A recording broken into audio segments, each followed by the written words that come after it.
Click the link in the description for your free AMSOIL catalog.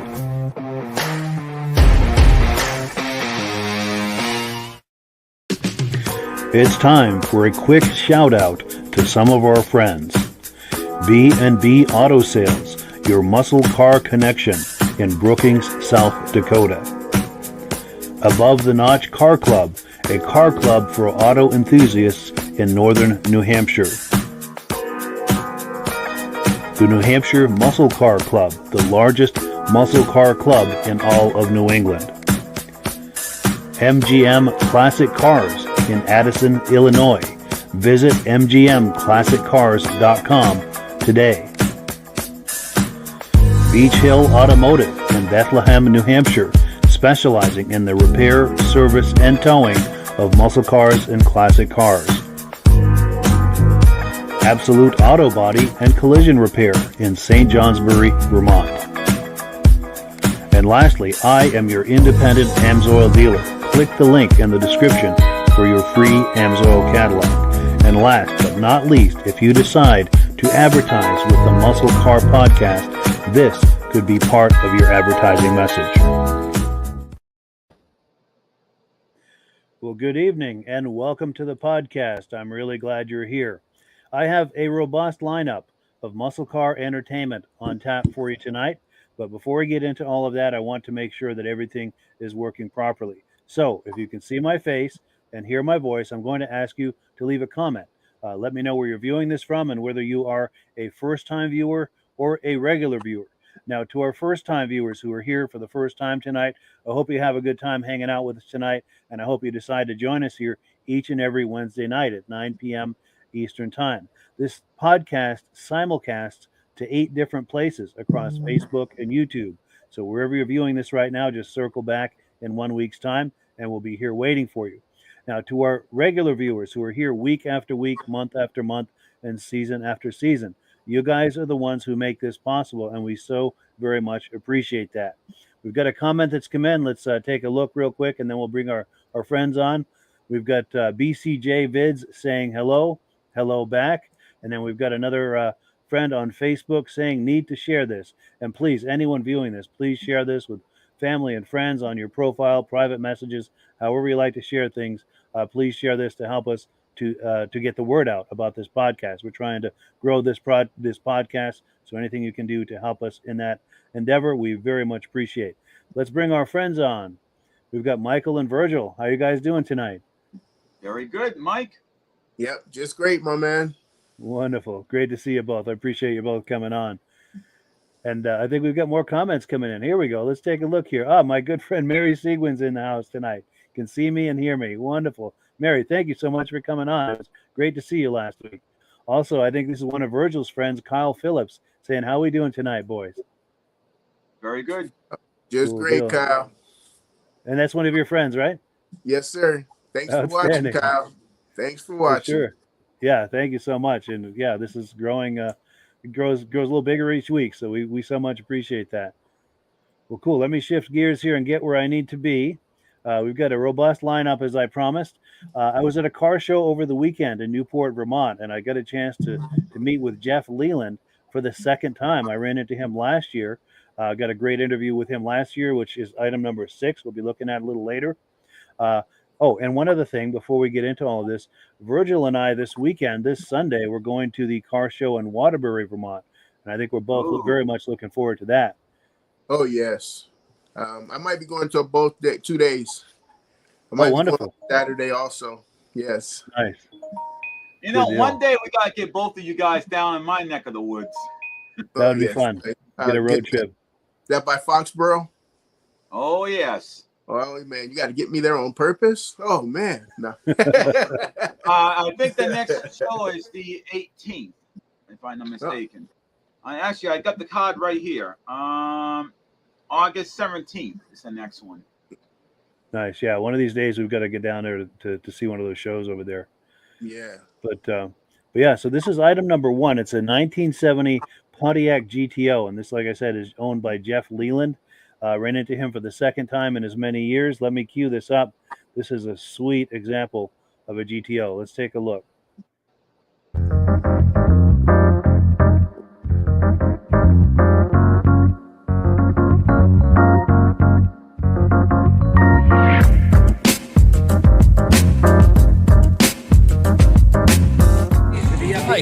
name is Jeff Leland.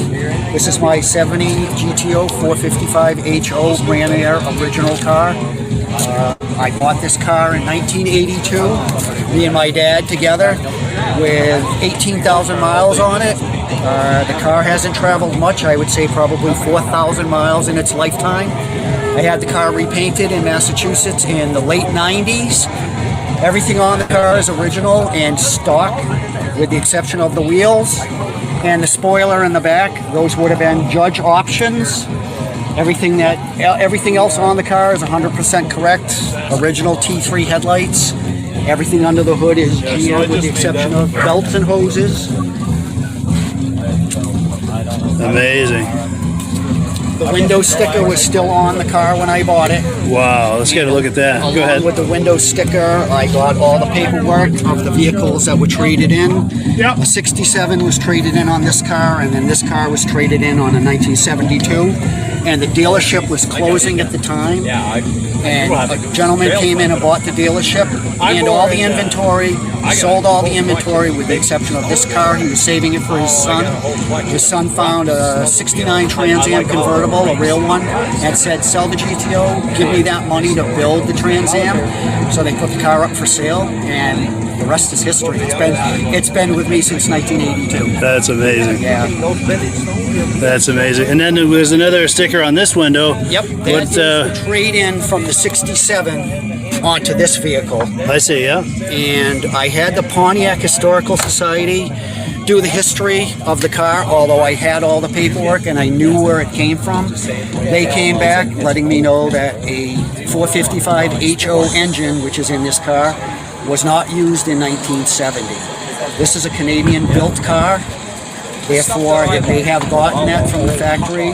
The window sticker indicates that that is what's supposed to be in the car. It's a very, very rare car. Very impressive. Thank you. Are we able to close the hood in the trunk and Absolutely. get a look at the... Called the Rock Third Dimension. It was when Snow Pro Racing started back in '74. Rock only built 3 of them. I built them in 4 on time. So we went out to Wisconsin this year and picked up all the parts. But you can't buy one. There were 3 originals, and if you buy one, you're going to pay for almost what one of them things costs. So I went out there. I'll come right back. That's what I'm talking about right there. It would have been nice oval ring. That's iconic, isn't it? It really is. It really is. I was very fortunate that I had the backing of my dad to help me to get something like this. It's another one of those pieces. It's my family, and because my dad helped me with it, it's something that means a lot more to me than what you see right there. For sure. It's an incredible combination, really. Absolutely is. It Good really deal. is. Well, thank you so much. I appreciate Thank it. you. My pleasure. Well, cool. There we have it. Thank you so much to Jeff Leland for letting us spend some time with that car. We'll start, I guess, with Michael in the middle. Reactions to that, Michael? Yes. It's very unique because GTO is such a popular car and there's so many variations over the years on them. There's so much you can do to cars. I mean, it's like every single car show, there's always a GTO. Always. I've been to one with having at least one, if not 4 or 5 in a minute. It's just a beautiful car. I remember seeing a couple of newer GTOs, which were in like the thousands. They try to reintroduce them. It did very well. A lot of them did have, superpowers, super big engines and turbos and all that stuff they experimented with. But you can't take the nostalgia from these classic cars and put it into that newer version. It's like a whole different beast altogether. I mean, I don't even know why they brought it back later on. I'm trying to figure out why would they bring back a classic car and the car has no resemblance of anything related to the classic like these were. Yeah, and it doesn't carry the same magic that these do. No, they didn't. Sure. Those didn't. And those were, you got to talk to our Australian friends about that one there. Because that GTO came from I think it's the Modelo or something like that. And that's what they brought over here. And then they put the Corvette engine in those. Oh, and those GTOs from the 2000s. So everybody was trying to get that motor, and when they were doing the resto mods, and grab that motor and put them inside of everything else. But this 73 times black, that looks, that is to only have 4,000 miles original. Unbelievable. That's crazy. And, If you see that at Barrett Jackson or the Mecum auction, that's that's one of those where he's going for 70,000, 70 plus, that would fetch some money for sure. Wow. Yeah. And this, we've got Rob coming on too. Nice. Hey, glad There he to see you. Now here we go. Rob is the birthday boy today. Oh man. Oh, Happy birthday, Rob. Hello. 55? 66. 66. I was Come close. on. I should be you driving can't go down Route 66 today, shouldn't I? Yes. through. A lot of times people say, okay, well, you're this age, just flip the numbers upside down. But if you do that, it'll make you older. So stick with the 66. For sure. Well, cool. We're going to give Rob a quick sneak peek of what we were just looking at. This is a 19. Let me put it back on the screen here.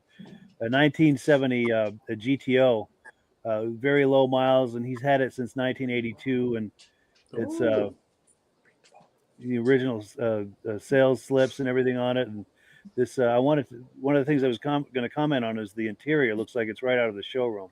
Nice See shape. if I can get a look at that. Just low miles, and he's only put 4,000 miles on it since 1982, and of course it's his baby. Hey, Rob, the thing I think you would like about that car is he said it was Canadian built. Yeah, That's right. They were. Yeah, built for Canada. Yep. Has a rare That's before motor I started option. working there. Huh? That's before I started working there. I would like to work driving those off the line.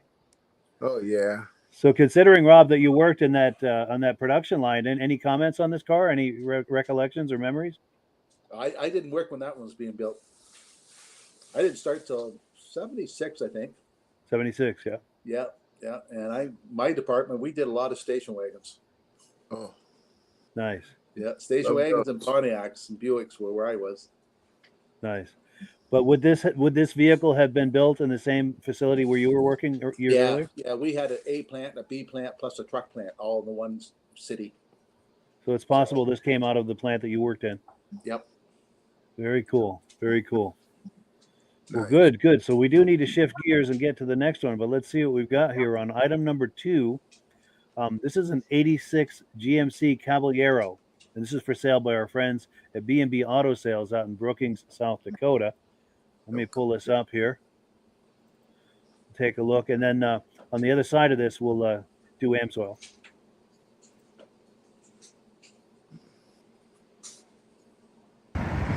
Hi, this is Dirk from B&B Auto Sales. We're showing you our 86 GMC Caballero. Nice car, truck, whatever you want to call them. It was a sister to the El Camino.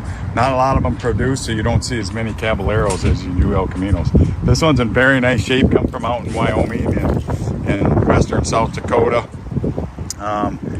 We're going to try to get it fixed, but there's a few hail things on the roof and on the passenger side, and I'll show you the ones on the passenger side. But nice job's been repaint. At one time they did a nice job. Interior's in nice shape. Lots of trophies go with it from back in 99 to 07 for some car shows. So 33,993 is the mileage. It's 133. Dash got one crack up on top. But buckets with a console. There's some more trophies on the floor. Like I said, it's got a ton of trophies with it. So that was back when it was a little fresher probably, but still very nice car. Still could probably do okay in a regional car show because it does have a good look to it. Tonneau cover on it, dual exhaust, bumpers in good shape. You can see kind of maybe some originality with the pinstripe coming off. But like there, maybe you can you see that little ding right there? And where is it? Right there. There's about 4 or 5 of them down this side. I am gonna hopefully get my hail guy to come. And then you can see a couple on top. So we try to show you everything we can about it. Said that it's from 2014 for most original. '06, lots of trophies. Pretty cool. Somebody enjoyed showing it way back to 1990. Or no, most original 1997. Yeah. Doors shut nice for these big long doors. Shuts really good actually. There's that other thing right there. V8 automatic, air blows cold, so got the rally wheels. Like I said, nice driver quality car. One you'll have a lot of fun with. And not a lot of Caballeros. A little wear here or there on that right edge. I didn't show that on my walk around video, but we're gonna start up our 86 GMC Caballero. I'm guessing 133, 993 for mileage. See, tack works, air blows cold.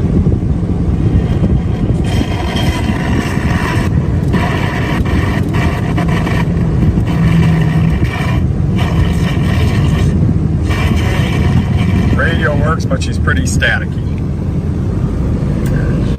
Wipers, they work. Horn works. Blinker to the left works. Blinker to the right works. Door here. Window on the left side works. Window on the right side works. Power locks work. So we'll take you out and show you the lights. Engine sounds good.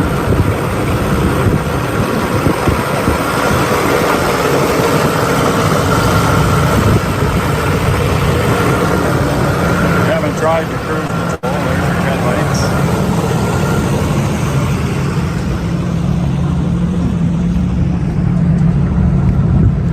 There's your taillights there. You can see the dual exhaust. So nice driver quality car. Just wanted to go cruising in, and not a lot of Caballeros around. 605-695-7391. So thank you so much to our friends at B&B Auto Sales for that great footage. I think it's Virgil's turn for a reaction. Oh, pretty cool. My aunt had one of those. That was back in the 80s, though. Yeah. But yeah, those things are, I miss those things. Nice Those lines on El those. Caminos. I just want, did he say it had a 350 in there? To be honest, I don't remember. Okay, I have to look it up on there. See if it had a 350 or if it's that 305. Yeah, I spaced on that. I should not have, but I thought I spaced on 2, but it was like I wasn't really sure. sure. I like that he's got all of those trophies, and he mentioned it's probably been 20 or 30 years, 25 years since he was getting trophies on that. You can see the wear since then, but I bet at that time it was a real looker at shows. Yes, sir. Rob, reaction? That's a rare car because usually the GMC one, they like the GMC truck, they came plain Jane. Usually they didn't have all the options like that. That's rare to have air conditioning, electric windows, and all that. A car that old. Yeah, good point. That's a rare find, that thing. For That's sure. probably why he's got so many trophies for it. That might explain that. For sure. MC, yes. Yeah. And Michael? Yeah, believe it or not, I caught one of these cars. I think it was in Connecticut at a show a while back. And first time I seen it, I'm like, what the heck is this thing? And I'm like, this is El Camino. And then I looked into GMC and then the name, I'm like, wow, this is the first time I ever saw one of these. And I was so excited. I'm like, wow, this has got to be rare because I never even heard of this car. And all of a sudden, I did research on it, and I found out they didn't make this for several years. But apparently, I don't know why it never really went crazy like the El Camino did. Another thing about it is I'm wondering if that's another reason why there wasn't that many. It's because it was so similar, like Chevrolet and GMC both making the same vehicle. So I'm wondering if that is the reason why these didn't sell as much, because maybe there were more and you can get the same vehicle being a Chevrolet. Sure. For a little bit less money. Could be. Yeah, and we've got comments coming in. Oh, here we go. Kyle Phillips says that GTO had a sticker price of $4,900. With inflation, that's roughly $15,000 today. And imagine getting into a car like that for $15,000 in 2023. Good point. Yeah, times they have changed for sure. Yes. Well, cool. That would be great. Yeah, the price of everything today is just insane. But yeah, let's switch gears here. It's time for AMSOIL. So I'm going to put Rob full screen, and on his birthday, no less. And he's going to tell us about AMSOIL. Well, Okay. we talked about AMSOIL quite a bit on this show, and you know all the benefits of AMSOIL. How you get better performance, longer engine life, better gas mileage, and it makes the engine run 20 to 50 degrees cooler. But right now, anybody orders AMSOIL $49 worth, you get free shipping right to your house. And you don't have to order a full case. You can mix, match. You can order 1 or 2 bottles of this, small engine, boat oil, anything you want. And if you want the best possible discount, get a hold of Mike and become a preferred customer. You save 25% on everything you order, and you still get shipping for anything over $49 worth. Doesn't take much to get up to $49 worth. So it's a great deal to get a package like that. Yeah, it's perfect timing for sure. And like Rob said, link in the description. Contact me here. The $49 shipping expires the 15th of August. So the clock is ticking on that. Text me right away, and we'll get that started for you. We'll do what we can here to get you with the deepest discounts and the free shipping. I'm sorry, free shipping over $49. Yep, Mike can probably get it done in 1 day for you.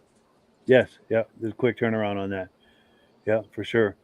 So we are on item number 3. This goes to that Newport, Vermont car show that I was at over the weekend, but last year, and I'll tell you why I'm doing some last year's things. I had a live guest that was going to come on tonight, but something came up and we weren't able to do it. The unfortunate thing for me is that I'd cleared the deck for this live guest, so I had to kind of scramble to put some things together to do a show for tonight. But not to worry, I've always got stuff available. So we're going to look at item number 3. It's a 1970 Chevelle. And this is a Chevelle SS at the Newport, Vermont car show about this time last year. So let me cue that up. And here it is.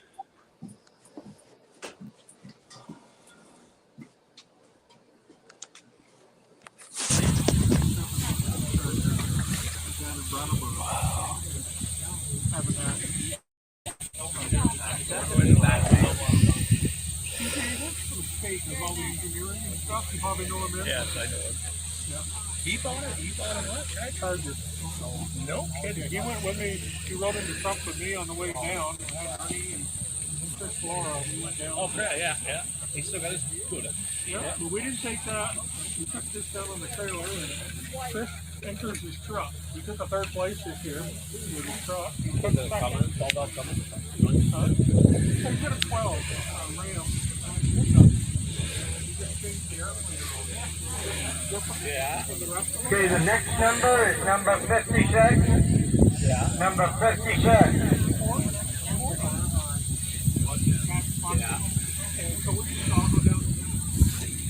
This is yours? Yeah. Beautiful. Yeah, I do video for Facebook and YouTube. Do you feel like talking it up? Sure. Cool. It's really easy. Just, my name is, and this is and just like you're telling a friend about it, Okay. Cool. Hi, my name's Mark McDermott. This is my 1970 Chevelle SS. It's a misty turquoise color. It's got a 454 4-speed. Yeah. 355 gears. What else there's to say? Bet that moves right along. Oh, yeah, it goes all right. Yeah. Good. Got enough to pull it. Yeah. Now, is this original or a restoration? Or? It's a restoration. Yeah, beautiful. Original color. Original color, yeah. Yeah, off the trim tag. Sure. Yeah, go ahead and take that. I'm going to get some other shots of it. Hello. Hey, Mark. Again, we're going to call one more time. Number 56.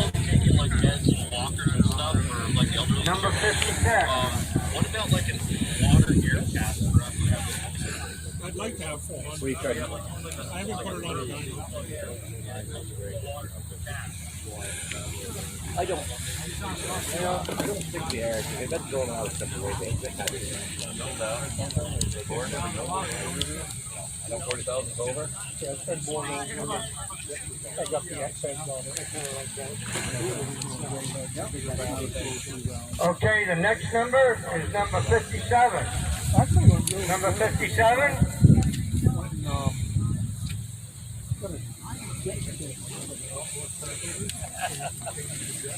Yeah, that's really nice, Mark. Don't forget it's the number on your How long ago was the restoration done? car.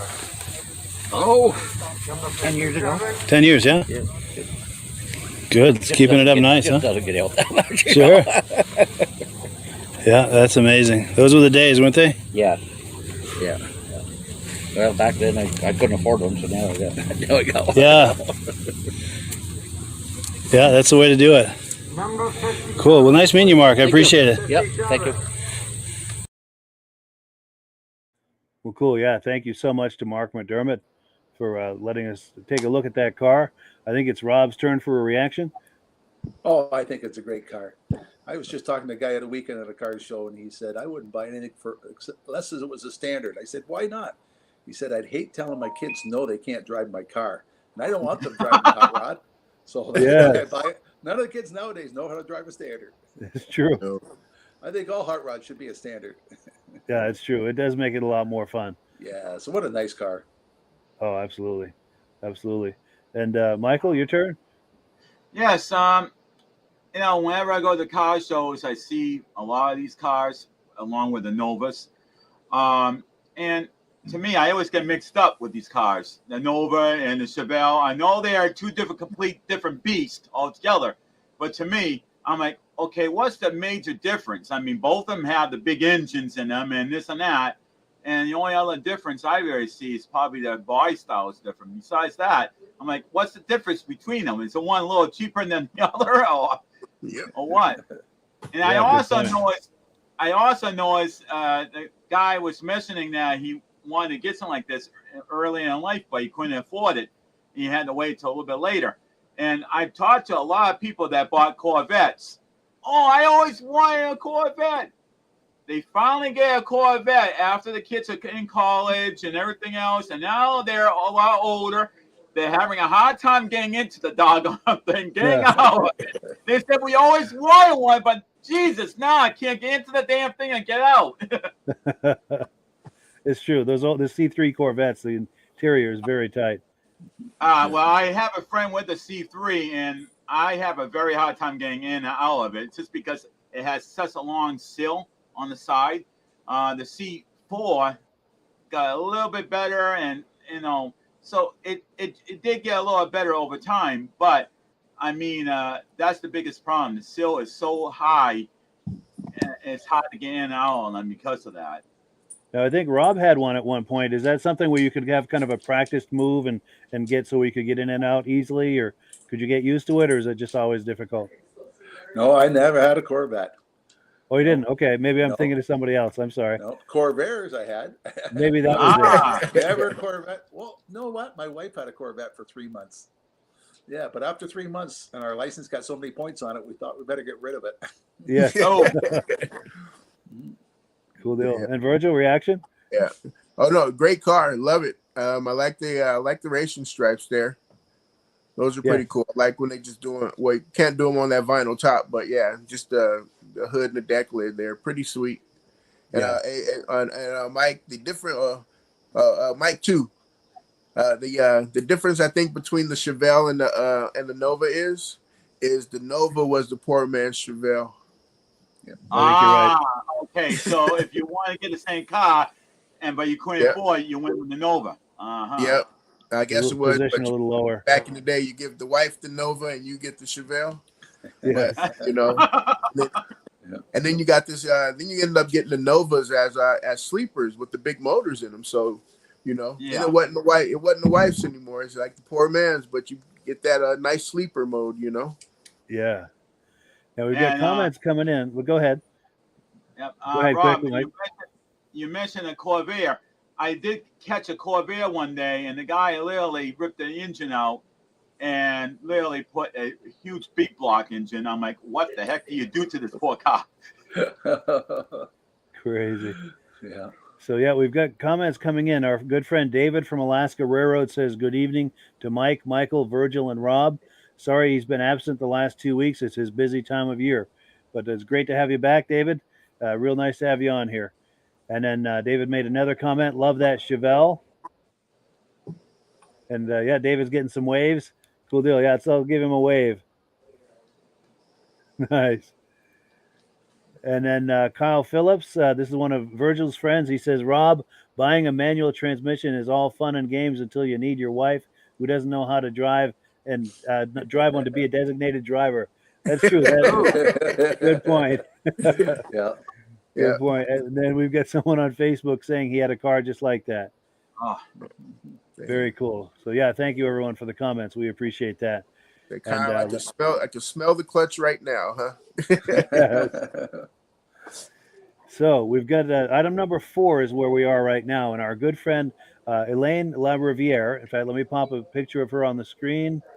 Where the heck is? Oh, here we go. This is her a week ago. She's the one in the furthest from us. She goes frequently to the Bentley's Saloon cruise night in Arundel, Maine, and she was there last Tuesday.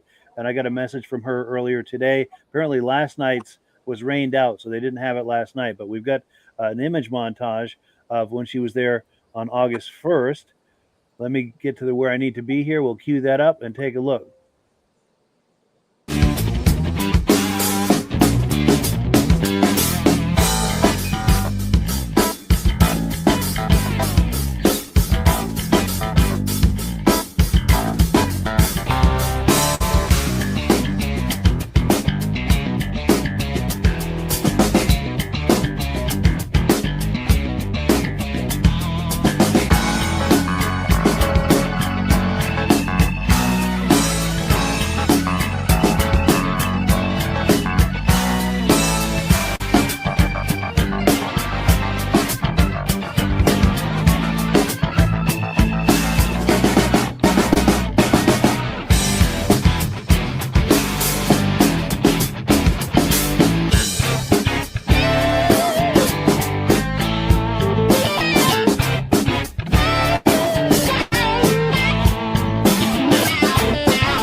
So thank you so much to Elaine for those awesome images. We really appreciate it.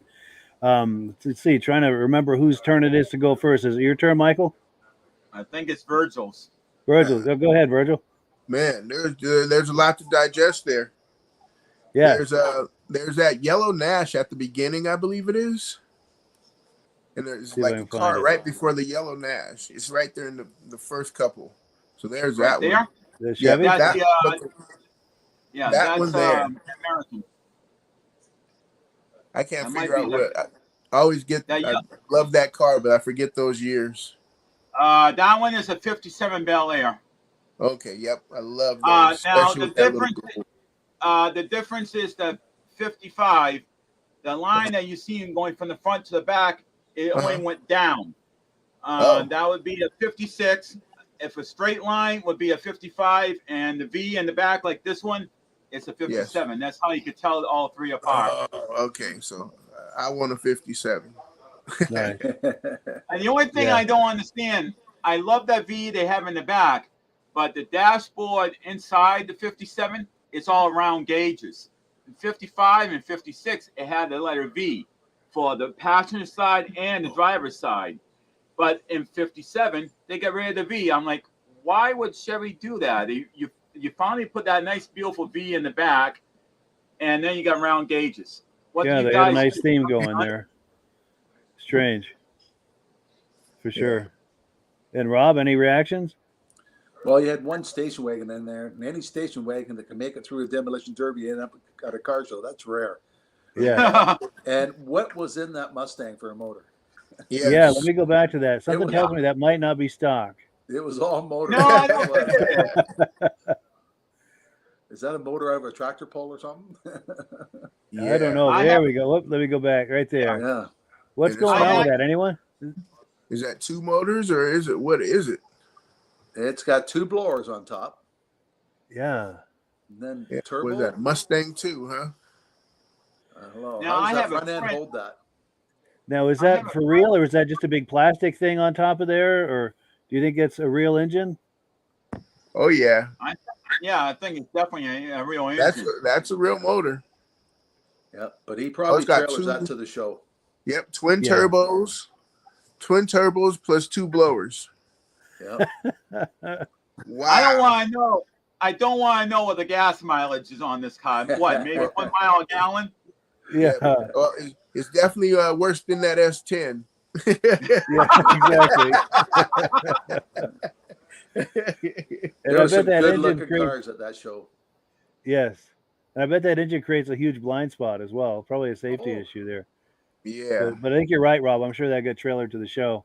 Yeah. Well, cool. Any There was more another- reactions to Bentley? There Go was ahead, another Virgil. car in there that was blue with yellow rims. It was Let's an see if we old can find car. Right before. Let me see.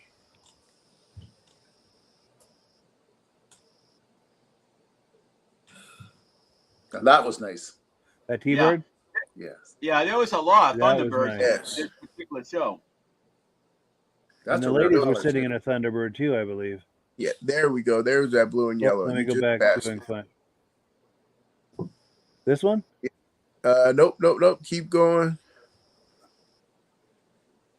You had just passed it, but it's like a old Model A or something of that sort, like that old. Why am I not seeing that? Huh. Let me go by there again. Sometimes it goes so fast that we miss That, something. that Jeep you just passed was pretty nice. That had to be 1946 or something, that Jeep. Like an old Willys or something? Yes. That's weird. I don't know why it's stopping. There That we go. wasn't it, was it? Oh, Yep, that. Right there. There we go. That looks Oh, British that- to me. That Yes. is I can tell you right now, that's an MG, but I'm trying to think of what model, but it is definitely an MG. Yeah. I like that color combination is what caught my eye there. That is sharp. Yeah, yellow matches the interior. Yep. Yes. And let's see if Wonder we can what find color- that Jeep that Rob was talking about. Go ahead, Virgil. Would you comment? I wonder what color top that car that MG has. Good point. I saw a Jeep right there. I don't know if that's the one we're referring to. Oh, this was nice too, by the way. That purple Yeah, Barracuda. Yep, their favorite color.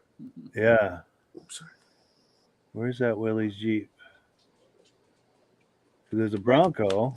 Yeah. Oh, here we go. Yeah. Okay, I Yes. see it now. Yes. It's hard to stop right on it. There we go.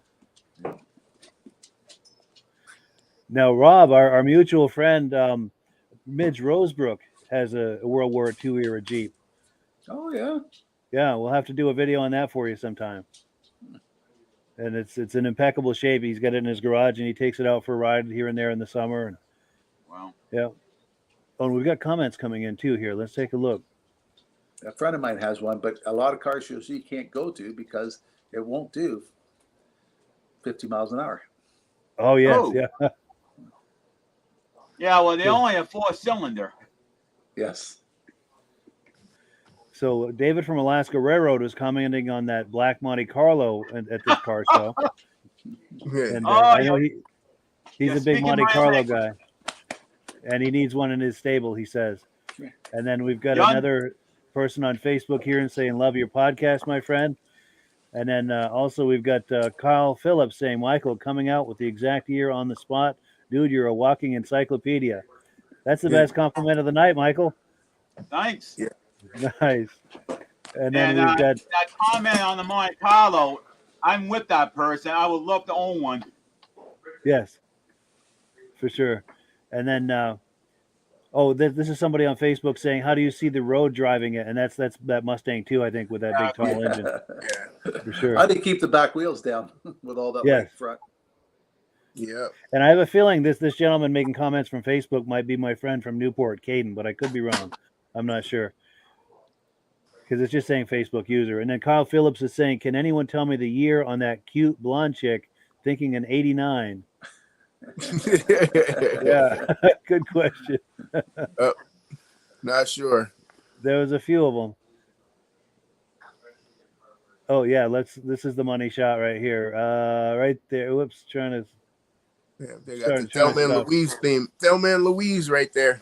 Yeah. Yes, thank God there's no cliffs nearby. Or was that? Yes. Am I mixing that up with another movie? I don't know. Oh no, that's them. No, that's the one.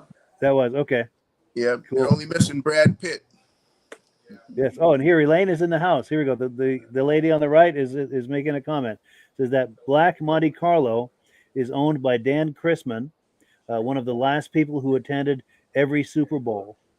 Wow, that's amazing. Wow. Nice. Oh, and yes, Elaine says, "I'm Louise." Cool deal. Nice. All right. All we have to do is get Thelma now. Then we got the whole crew. Yes. We'll have a full house. Absolutely. And one quick comment about the Super Bowl. My father's watched every one of them on TV. He's never been to one in person, but he's watched every one of them on TV since the very beginning. He's 91 years old. That's pretty cool. Cool deal. Yeah. Well, good. This is great. We do have to switch gears, though, so let me get to where I need to be here. And we're on item number 5. We've got a 1972 Chevy Chevelle. A lot of Chevelles in the house tonight, but that's a good thing. And this car is for sale by our friends at MGM Classic Cars out in Illinois, Addison, Illinois. So let me cue this up here, and we'll take a look. MGM Classic Cars in Addison, Illinois. MGMClassicCars.com. Look at this beautiful 1972 Chevelle, dialed up in that blue with a white top, sitting on 20-inch wheels, American racing wheels, great set of tires, got a great stance. A lot of car for the money. A lot of potential here. Real clean. Paint is great. 350. Ollie 4-barrel, power steering. Look how clean it is inside there. Aluminum radiator, dual fans. Great little look. A lot of fun.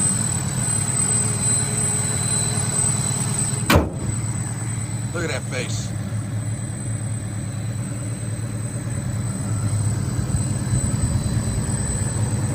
Couple little issue, like a little touch up here, nothing major. But it lines up good, gaps out right. All your chrome and lights are working the way they should. Chrome is in good shape. Turn signals are all working. Front fender, good shape. Gaps out nice into the front fender, the door, and on the bottom. Rear quarters are original and stamped. The trunk is in real good shape. I love the way the white and the blue key in. Good look. Chrome bumper in good shape. Nice sound.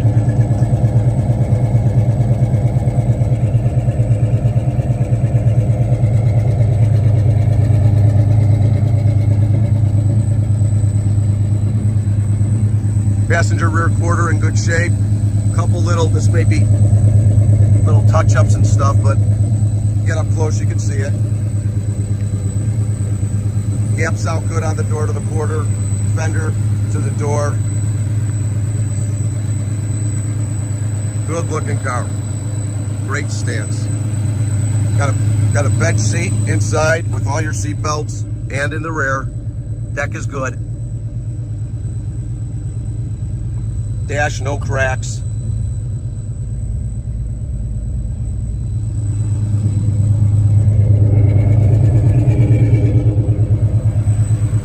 Real good starting price car. It's got 58,256 miles on the odometer.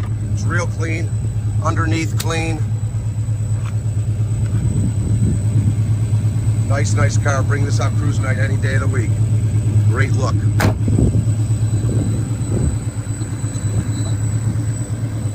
We're located in Addison, Illinois, just 15 minutes from O'Hare Airport. Open Monday through Friday from 9 a.m. to 5 p.m. and Saturday from 10 to 2. All by appointment only. We have over 170 cars in stock ready for immediate delivery. We ship all over the United States, bonded and insured, open and enclosed. We also have special financing available up to 180 months. If you have good credit, minimum down 10%. If you got excellent credit, I do have a source that will go no money down. All our cars are online at mgmclassiccars.com. Over 100 photos, videos of the car, and full description. If you have any questions on any of our inventory, please feel free to call me or make an appointment. Grab a pen, 773-600-0919. Again, my name is Earl. That's 773-600-0919. Great sound. If you like us on Facebook, subscribe to our YouTube channel. And thanks for spending some time with me on this 72 real nice Chevelle. Give me a call if I can answer any questions. Have a great day, everybody. So yeah, thank you so much to MGM Classic Cars. Rob, reaction to that? Oh, that's a good looking car, and the motor sounded good. I like that. Too bad he wouldn't take it for a drive. That sounded really nice. And it reminded me of the old days. You know, you had the button down by your knee to pull for open the vents. Yeah. I noticed the two buttons there for the old things. Yeah. That car should sell fast. Yeah, that'll go for sure. But it's not a standard. That is true, but like you say, it has a bench seat, so you're seat 6, you know. Yes. But yeah, very cool car, clean, and just like Rob said, I wish they would have went for a test drive, get to hear those headers, you know. Yes, I bet it sounds good from inside too. And Michael? Yeah, as I was saying, I love the color, the stripes, like Virgil said on a previous Chevelle. The stripes, they're beautiful. I mean, I can see this car without the stripes, but to me, it just looks so much better with the stripes on the hood and the back end of it. And I like how the bumper, it's a solid bumper all the way across, and it was a big long bumper, wide bumper, and all the lights are inside. And it's like, wow, that is a nice bumper. You know, a lot of cars, you know, it's all small bumpers. The lights are in there, but this was really wide. And I'm like, wow, this is pretty nice. I like how the rear end was built like that. Yeah, and I think in the early 70s, they were having all these new regulations about bumpers and safety regulations, and they were trying to figure out how to make a bumper that meets the regulations, how to make it in such a way that is aesthetically pleasing. and some of those cars, you could tell they were struggling with that. But this one, they pulled it off nicely, I thought. Well, the Corvette was a perfect example. Yes. I mean, first they had metal bumpers, then they went to rubber bumpers, then they went back to chrome bumpers. I mean, will you guys make up your mind what you want to do? Yes, it's true. It's true. Oh, we've got comments coming in. Let's see. We've got Elaine. This is from the image montage a few minutes ago. It says, thanks for having me. And yeah, thank you so much, Elaine, for sharing so many wonderful images with us. When is she going to come on live, Mike? Yes, please think about that, Elaine. We'd love to have you come on and hang out with us some night and talk up, what got you into photography and your interest in cars. And in fact, this is a good time to segue into her fiance, Paul. Maybe have the two of you come on and talk about your love of cars. And of course, Paul is a legendary Eastern snowmobile racer from back in the late 60s and early 70s. He was a factory rump racer back in the day, and he earned himself a lot of trophies. Good. And and I'd like to have him on my snowmobile podcast at some point to tell some stories about that, because I know he has a lot of them. But something to think about, Elaine. If ever you'd like to come on, just let me know and we'll schedule it and we'll bring you on. You can hang out with us and talk about some of your experiences taking these images. And we've got more comments. Let me get back to that area. So our good friends and regular viewers, Stacy and Art Fosler from Platkill, New York, says, sorry we're late. We just became grandparents yesterday. How about that? Congratulations. Congratulations. Yep. That is exciting news.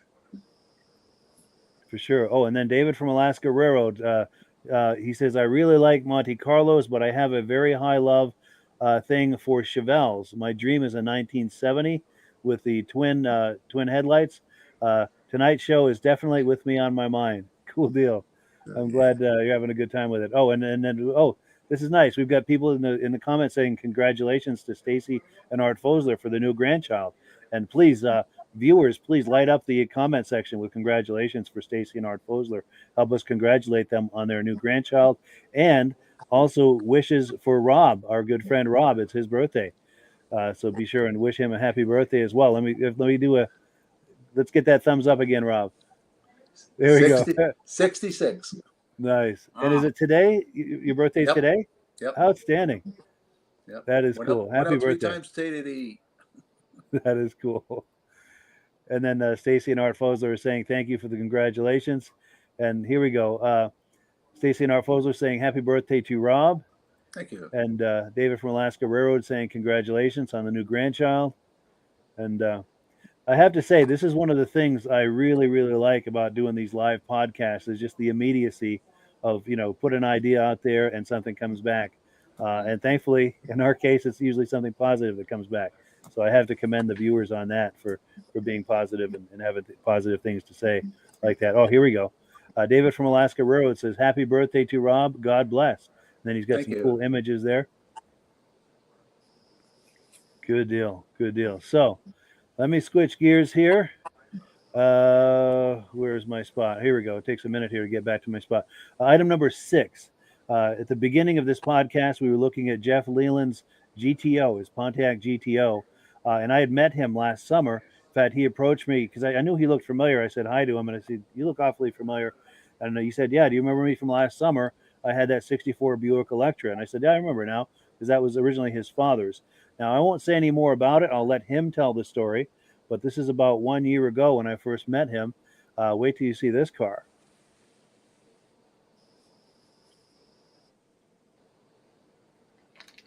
My name is Jeff Leland. This is my dad's 64 Buick Electra 225 convertible.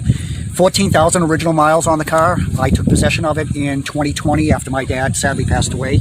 Everything on the car is original. When I bought it, I swapped out the original belts, hoses, plugs, wires, and I had to have a set of tires made for it. Everything else on the car is all original. The roof has never been dropped. The car was built in 1964, same age as me. Me too. Cool. I remember riding in this car one time when I was a kid. 4 of us kids in the back seat. We went to Hampton Beach with it. That was the only time I ever rode in this car until I took possession of it from my dad. Wow. So his intention was to keep this and preserve it, and it wasn't a daily driver? No. My dad is the grandnephew of the founder of Cadillac in Lincoln. Really? And he would buy a brand new convertible every year. He did not like the fins on the 64 Cadillacs, so he bought the Buick. Yeah. And as is with most of the cars that my dad bought new, they went to the garage. They didn't get used. My dad collected cars. He didn't use them. And when he passed away, this is the car that I asked for from the estate. My wife and I, Joan, were able to afford it from the estate, and the car will stay in its present condition for as long as we own it. Yeah. Which hopefully will be indefinitely. That's wonderful. Thank you. And that's the cool thing too. It's a wonderful car, but there's also a wonderful story. Sometimes the stories are just as interesting as the car itself. Absolutely, absolutely. This car is an extension of my dad, Yeah. so it means a lot to me. I bet it does. Yeah, nice way to remember him. Thank you. Yeah, that is cool. I'm gonna get some different angles of it too. Okay. What an amazing machine! Especially that it's all original too. I mean, that's Is number 43. Number 43. unbelievable. Yeah, he was ahead of his time, you know, to have the vision to keep it. Oh, absolutely. Yeah, And any of the factory options that he added on the car, yeah.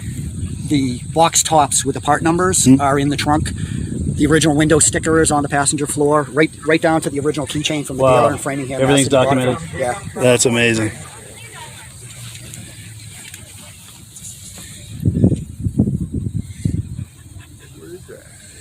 It's true. Most people didn't think to do that. It was just a daily driver, and then it got what's the word? I'm sorry, restored. Right. Yeah. The sun is cooking my brain. I Get think. it? No, that's the way my dad was. He would buy things new and he would stick them in the garage. He wouldn't use them.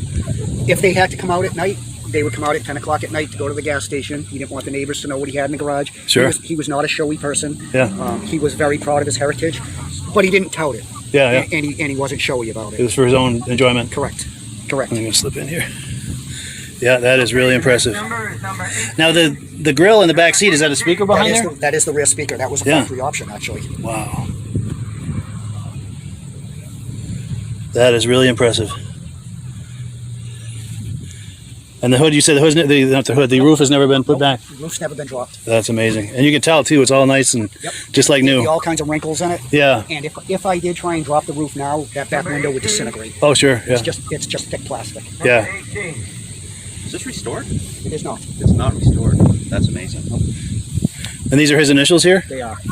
What does that stand for? William Henry Leland. Yeah. Very cool. How many miles are on it? 14,208, I believe, is what it turned when I pulled into the show today. Wow. And you live in the area? I live in Westmore. Westmore, yeah. Okay, so not too far away. Nope. Over by Willoughby. Correct. Number 18. Anybody with number Scott Leland of 18? Westmore, 64 Buick, Electra 225.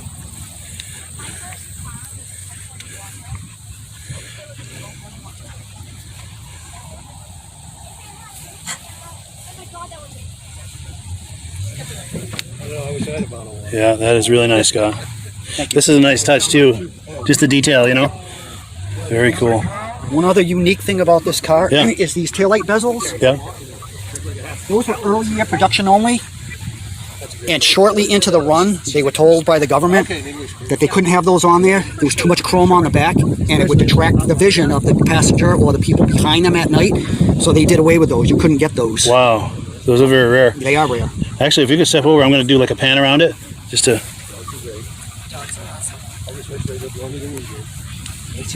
I can see how that's probably real bright.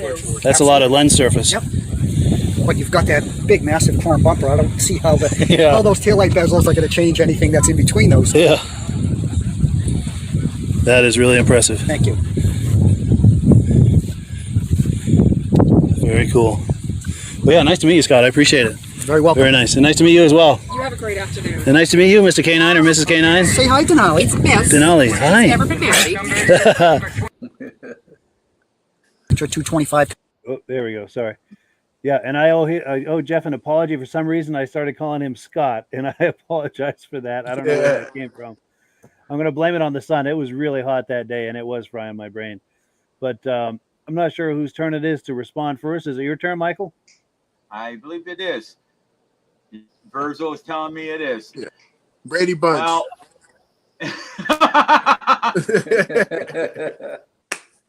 Well, I've seen some of these cars at shows, but it doesn't seem like there's a lot of them around. So apparently a lot of these was just basically a daily driver.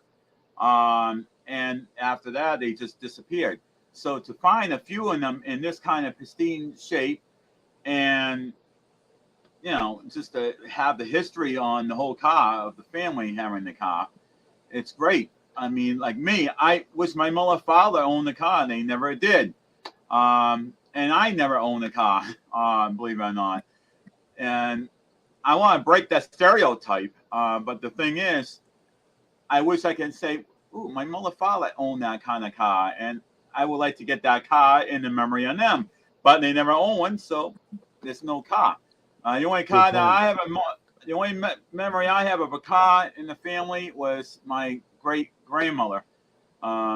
We had a fire in Uxbridge, Mass. And it was a huge gas station, had above ground tanks, and there was a windstorm. The wind blew the flames to the house. It caught the roof on fire. It was a bungalow type of house, but right in front of the side of the house is where the car was parked.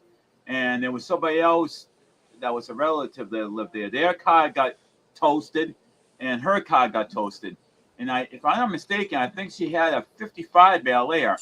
And then she landed up with the insurance. They gave her money to get another Bel Air. Unfortunately, when this fire occurred, she couldn't get the 57. She wanted to get a new car, so I think it was either 58 or 59. She hated that car because she was used to that nice bubble top 57, 56, 57, 58 type of bubble top. But in 57, basically 57 was the last year. And then in 58, they actually kind of took the bubble top, pushed it down, and then it got wider. And then it got longer in the front, longer in the back, and it got to be a stretched Bel Air, more or less. Different look in the 60s, yeah, yes. For sure. And Rob, reaction? I like the history about a car. I think that's so important when somebody knows the history of the car. But I wonder how many other cars did his dad have in the garage? It sounded like he had more than just that one that he didn't drive. Yeah, I'd be curious to know what else he's got in his collection, because he had this car as well as the GTO, and I'd be willing to bet he probably has some equally nice cars in his collection. We have to reach out to him and see if he'd like to come on for some show and tell sometime. Yes. But yeah, Virgil? Yeah, like you said, his dad worked for Cadillac, so able to get a car a year. So there's something over there. Yes. But this right here, it's a very cool car. I like all the chrome. All that chrome down the side that come along with the skirt and everything. Yep. Where, if you lose that skirt, it's like that chrome is not going to look right. Yeah. And imagine trying to find replacement parts for a car like this. Especially the taillights. Yes. That would be next to impossible, I'll bet. Yes. You'd have to have something fabricated. Yeah. Somebody with a 3D printer, huh? Yes. Yeah. 3D printer, make the mold, and then do it out of chrome somehow. Yeah. It's an incredible time capsule. I really appreciated him telling me the story on that. And it's true. I don't know about you, but I find the story is just as interesting as the car itself. Yeah. And Mike, I find that this is interesting too. Look at all those controls that is right there on the door. I mean, it's amazing for the year of this car and the technology with all the controls and the windows and everything being right there. It's amazing. Yeah, for 1964. Exactly. Yeah.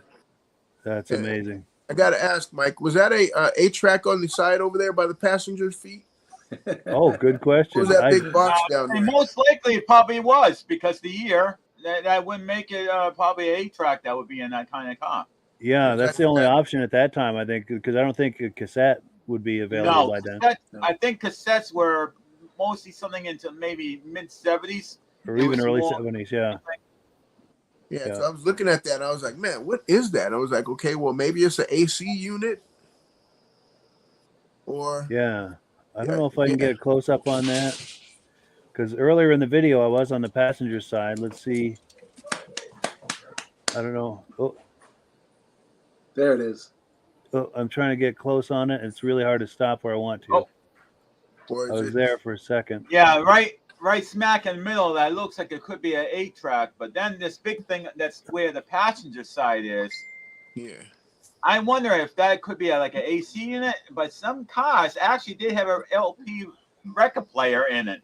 So that could be a record player there too. That's possible. Some of them did. Yeah. I'm thinking 64 may be a little too early for an 8-track.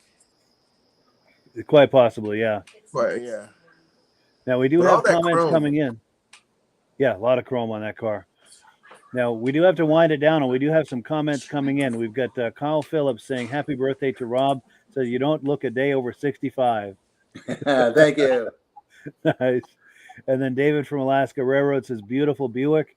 The top has never been down." And it's true. That's amazing. There's no creases in that top or anything. It's just pristine. Unbelievable. And then one more comment on the Buick. What a pure time capsule. Amazing, amazing. Exactly. Absolutely. That was a treat to come across that at that show for sure. And Kyle Phillips says the guy did say that his dad would get a car every year, so I bet he was has a barn full somewhere, quite possibly.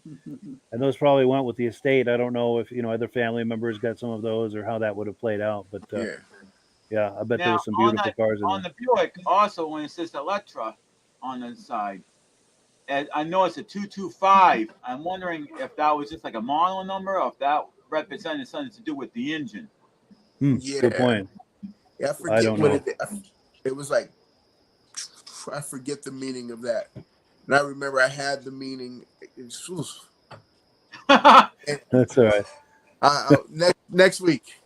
Yes, we'll Google it. And, we'll Google it and circle back. Just write that down so you don't forget. Oh no, I'm putting it on my iPad. Don't leave it up. Leave that one open. Yeah, do a Google search on that. Yes. Cool. So we've got David from Alaska Railroad saying, "Great show, guys. Thanks." And thank you very much. And thank you for viewing. We really appreciate that you're a regular viewer. And same also to Kyle and Stacy and Art Fosler and everyone else. We really appreciate everyone that comes here week after week and month after month. We really, really appreciate that. Couple of quick housekeeping items before we go. Next week is probably going to be a rerun as well as the week after that. I've got a few things coming up, so I do need to do that. But we'll be coming back in the very near future with some live episodes. Also, Michael Delage in the upper right-hand corner. I have to give a shout out. He does an amazing Facebook group called the New England Classic Cars. Is that what it is? New England? Yes, it is. New England Classic Cars. I neglected to put a link to it in the description, but just search for that on Facebook, New England Classic Cars. It'll come up. He does an excellent job with that. And he and I have been collaborating. One of the products of that collaboration is that this podcast now airs every week live on that Facebook group. So we want to thank Michael Delage for that. And it's just nice to have a new audience for the podcast. And Kyle Phillips says, "Good night, boys, and see you next week." And it'll probably be a repeat next week, but we definitely check it out and look for us here in 2 to 3 weeks for another live podcast. But and Mike, just want to mention that on the Facebook group, some people do a search and they come up to the wrong page. My page right now has a black vehicle that's on the top. I forgot if it was a Rolls Royce. It might be, but that way there, you'll know you're on the right page. I think I can pull it up here, right here. Let me see if I can bring it on the screen. Can you see it? Yep, it's on the very, very top. I don't know if you scroll up any more than that, but let me try. There we go. Did that do it? Yep. So that's the group you're looking for. He does an excellent job. As you can see, we've got the banner for this podcast, this episode of the podcast on there. So it's a wonderful collaboration, and we appreciate doing that. So I just real quick, 30 seconds each. Final thought, Michael, before we close. Just want to wish Robbie a very happy birthday. Hope it's many more. And Virgil. Like I mentioned last week, I have a couple of nice cars to show you in the future when Mike gets everything set up. They already been sent to him, and I know you'll definitely enjoy those. And Rob, since it's your birthday, if there's any particular cars you like to see and you probably haven't seen for a long time, just let me know what they are. You can let Mike know, and Mike can let me know and whatnot, and I can pop by and find out if I got some. I'm working on a 70 Blazer. I need ideas of what to do with the rear taillights. Okay, idea. 70. I'll write that down right now. I want to change it. Okay, so I'll write that down before I forget. I'll write it down right now. Yeah, for sure. And Virgil, final thoughts? Oh, no, likewise. Rob, happy birthday. Thank you. Maybe those tail lights, you can get some of those Buick ones, huh? They're too rare, I think. That would be a look. Find the chrome for that one and incorporate those into that Blazer there. Yep. That would be a look to remember. Oh, and before we give Rob the last word, our good friend Mary Seguin says, God bless and happy birthday to Rob. Outstanding. And- Thank you, and Mary, the- for being on here tonight. And the Go ahead, Rob. gentleman that had grandchildren, a friend of mine has a bumper sticker saying, if I know grandchildren with this much fun, I would have had them first. Yeah. Nice. Very Congratulations to them and great show tonight, boys. Yes. Thanks. Yeah, thank you so Likewise. much, everyone, and happy birthday to Rob. And let me get to the right place here, and we're going to give the last word to Emsoil once I find it. Yes. All right, guys, we'll catch you in 2 to 3 weeks' time. Yeah. All right. Well, Thanks, you. everyone. And Have a good one, fellas. Have a good night. Hello, everyone. This is Rob and Mike. How you doing today, Rob? I'm doing good. Mike, yourself? Very well. Thank you so much for coming on. I appreciate it. Now, today, we're going to be talking about Amsoil. And in a few moments, we're going to show you how you can get the deepest discounts, free shipping, and free gifts when you order your Amsoil products through us.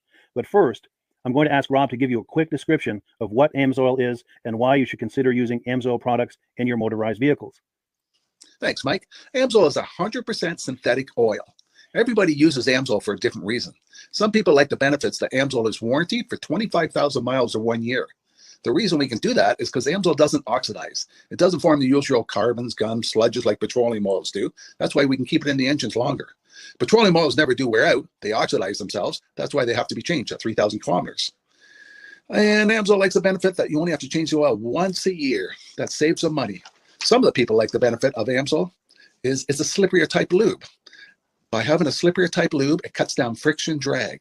By less friction and drag, engines run 20 to 50 degrees cooler, better gas mileage. Now, Amsoil says 25% more protection than the industry requires is in the Amsoil bottles. My average customer gets about 10% increase in gas mileage. That's a big savings. Yeah. And by cutting down friction and drag, for every 10 degrees you cut down the friction and drag, doubles the life of the engine. So by having the engine run cooler, it makes it last longer. Some people like the benefit of the range of the Amsoil. Amsoil's flash point is 425 degrees, and it pours at 50 below zero. Wow. If you ever tried petroleum oil when it's 10 below, it turns to honey. And in the summertime, petroleum oil thins out, and once it thins out, that's when it starts breaking down. So Amsoil is an all-season oil, can give you better gas mileage, longer engine life, less maintenance. It ends up being cheaper over a year's time running Amsoil than it is petroleum oils. That's amazing. That's amazing. And Amsoil is available for pretty much any motorized vehicle, anything from lawn equipment, cars, trucks, boats, ATVs, motorcycles, snowmobiles. Yep. And a lot of people phone me up and say, well, what's the benefit of our gear lube? Exactly what I told you about the engine oil. It pours in cold weather, it runs cooler, makes the equipment last longer. And they say, well, what's the benefit of the small engine? Same thing. Makes the engine run cooler, last longer, better performance. So it saves on all the applications that Amsoil has available. Wonderful, wonderful. So yeah, let's talk now. Hopefully this has convinced people to think about maybe joining us in the Amsoil experience. Let's talk about some of the discounts and free shipping and how that all happens. I'm going to pop a graphic on the screen. And yeah, by all means, if you want to talk people through how this preferred customer program works. Amsoil has a number of different programs. One of our main ones is a catalog customer, where somebody can order directly out of our catalog. If they order out of the catalog, they order $100 worth, Amsoil will ship it right to their house. But our best program is our preferred customer. For only $10 for 6 months, you become a preferred customer, you save 25% on all the product. You order $100 worth, they're going to give you free shipping. You don't have to order a whole case. You can mix and match. Say you want 4 bottles of small engine, 7 bottles of 5W30, and a couple of gear loops. You can mix and match. You can order 1 bottle at a time if you want. There's no minimums, no maximums. By being a preferred customer, you save over 25% on all the products you're going to buy. Amsoil sends you extra gifts, a $5 gift certificate on your birthday, $5 when you renew your account and stuff like that. So it's a good way to save on some of the products you want to buy. For sure. Yeah, it's an incredible value. And this is the deepest level of discount that anyone can get when ordering Amsoil. Is that correct? It is. Wonderful. So let's take people through the step-by-step experience of placing an Amsoil order. Then that would include signing up for the preferred customer preferred customer program, so they can receive those deepest levels of discount. So let's go to the website. This is what the website's going to look like. These are some screenshots. Once you go to amsoil.com, there's a link in the description, or you can just type that into a browser, amsoil.com. This is the page you land on. At the upper corner of the page there, you see how I've circled in red. That is the link to click, the Join Now link. That will take you to the Preferred Customer Program page, where you can take advantage of all of these discounts and free shipping and everything that we've just been talking about. This is what that page looks like. In the lower right, you're going to click Join Now. This will pop up. You select the duration you'd like, whether it's 6 months or 12 months, and click Add to Cart. Now, once this pop-up goes away, you'll be back on the main page. And the upper left, you'll see where I've got that red arrow. It says Shop. Now you can start shopping for products, and on your very first order, you're going to get these discounts and the free shipping as long as it's over $100. You'll get all of these benefits right away. So once you click Shop, it's going to take you to the product page. There's different types of oils, lubricants, so on and so forth. For the benefit of this exercise we're doing now, I'm just going to click motor oil.